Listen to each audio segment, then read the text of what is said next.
It's important because there are some people who don't think about it and or even don't get a chance to really engage with it. So it's an opportunity for us to be able to platform to certain people and get certain ears that we would not normally get. But for me, race equality is something that I live. I am black, but we tend to think it's only about only ourselves. It's not just and race, but the definition of race. We look at just skin color, but race also in its wider definition has to do with cultural differences.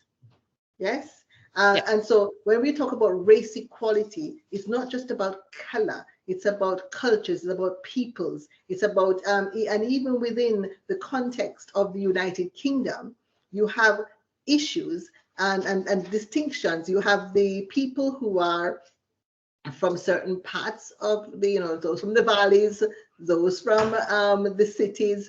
It is not just about black and white or the various shades. So yes, it's a main obvious thing, but it's race in its broader context, bringing together the cultures.